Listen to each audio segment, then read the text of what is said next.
Shalom, saudara-saudara yang dikasihi Tuhan. Kita berjumpa lagi pada acara Sapaan Rohani dari GKJ Cakraniratan Surakarta. Saudara-saudara, pada hari ini kita akan merasakan sebagian dari firman Tuhan yang diambil dari kitab Ester pasalnya yang keempat ayat 14. Silakan dipersiapkan Bapak Ibu dan saudara-saudara kitab suci atau Alkitab kita dari kitab Ester pasalnya yang keempat ayat 14. Sekiranya Bapak Ibu dan saudara-saudara sudah siap, mari kita baca.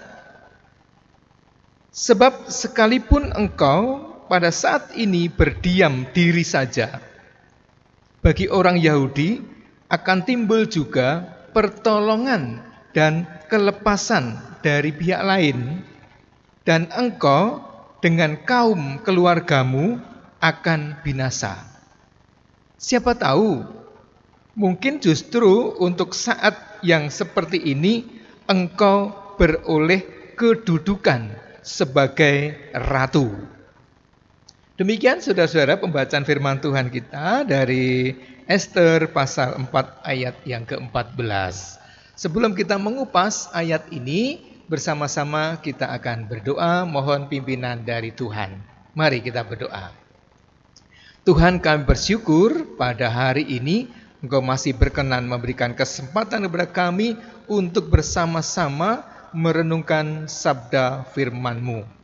Kiranya Engkau buka hati kami dan layakkan kami untuk kami bisa menerima dan melaksanakan di dalam hidup kami hari lepas hari.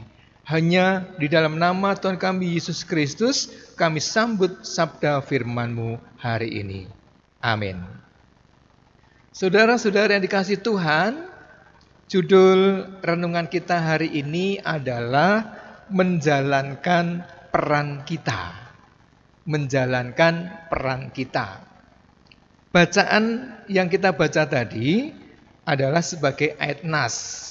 Namun ayat lengkap adalah Ester pasal yang keempat. Saudara-saudara, kita tahu bahwa Ester itu adalah salah satu tokoh penting dalam Perjanjian Lama yang punya peran dalam hal keselamatan bangsa Israel. Kalau melihat latar belakangnya, hidup Ester sungguh beruntung. Kenapa?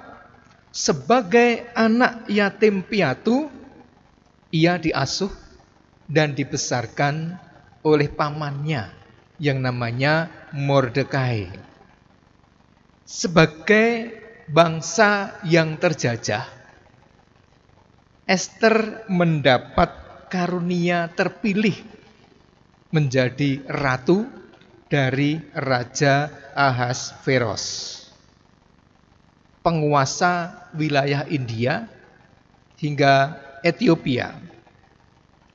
Bukan itu saja saudara-saudara, Ester juga menjadi kesayangan raja dan lingkungan istana. Namun bukan tanpa maksud Ester menempati posisi yang sangat strategis itu.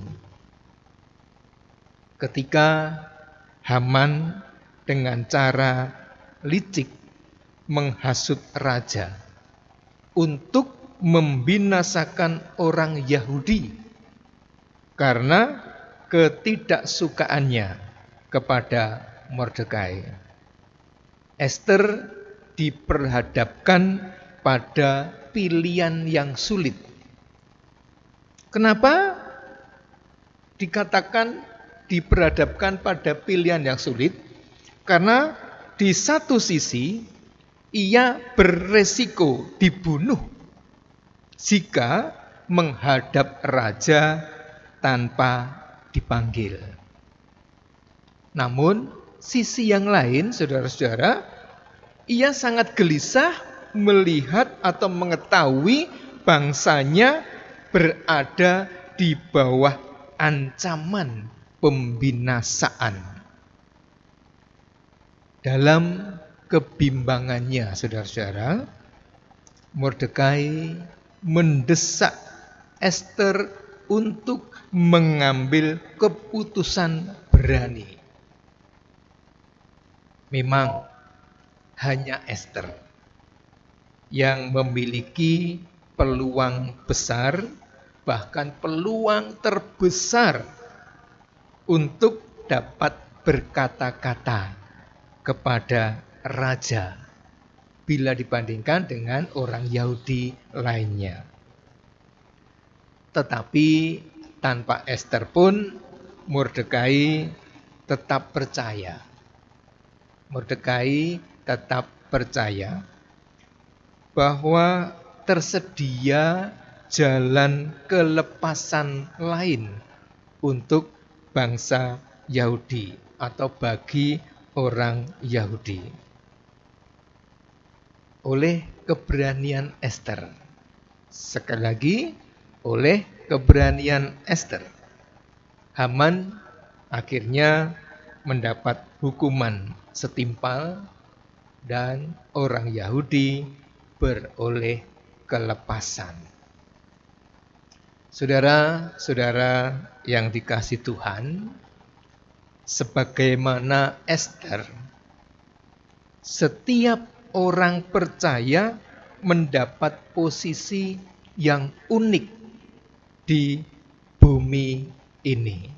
Sekali lagi, orang percaya mendapat posisi unik di bumi ini. Di lingkungan gerejawi, kita masing-masing mempunyai peran yang berbeda-beda. Ada yang menjadi pendeta, ada yang menjadi anggota majelis, ada yang menjadi pengurus kelompok, pengurus komisi, serta aktivis-aktivis yang dapat dilakukan untuk melayani atau pelayanan di gereja. Punya peran masing-masing. Di lingkungan kemasyarakatan, saudara-saudara, ada yang mendapatkan peran sebagai ketua RW, ketua RT, atau pimpinan-pimpinan lembaga yang lainnya. Di lingkungan rumah tangga, ada yang memiliki peran sebagai ayah, sebagai ibu, sebagai anak, sebagai kakek atau nenek, dan peran-peran posisi yang lainnya. Itulah posisi yang unik yang kita terima. Saudara-saudara, posisi yang kita terima ini adalah ada tujuan. Tuhan memiliki tujuan, yaitu supaya kita memposisikan posisi tertentu itu sebaik-baiknya agar kita berperan. Sekali lagi, Tuhan memberikan posisi itu dengan tujuan supaya kita bisa berperan. Berperan apa, saudara-saudara? Berperan menjadi berkat. Berperan menjadi berkat bagi orang lain. Saudara-saudara, sekarang kita bisa menyadari, merasakan bagaimana posisi yang ada pada kita. Oleh karena itu, kiranya kita semua dapat menjalankan peran itu dengan keberanian dan keteguhan hati. Sebagaimana Ester berani mengambil keputusan dengan keberanian dan keteguhan hati untuk menyelamatkan bangsa Israel. Demikian juga kita mengambil peran untuk memberikan keselamatan, melanjutkan karya keselamatan dari Tuhan kepada orang-orang yang ada di sekitar kita. Saudara-saudara, sebagai pokok renungan kita hari ini adalah mari jalankan peran penting kita masing-masing sesuai posisi yang Tuhan tetapkan kepada kita. Sekali lagi, dan kita ingat bahwa mari kita jalankan peran kita masing-masing sesuai dengan posisi yang Tuhan tetapkan bagi kita. Kiranya Tuhan memberkati kita semua. Amin.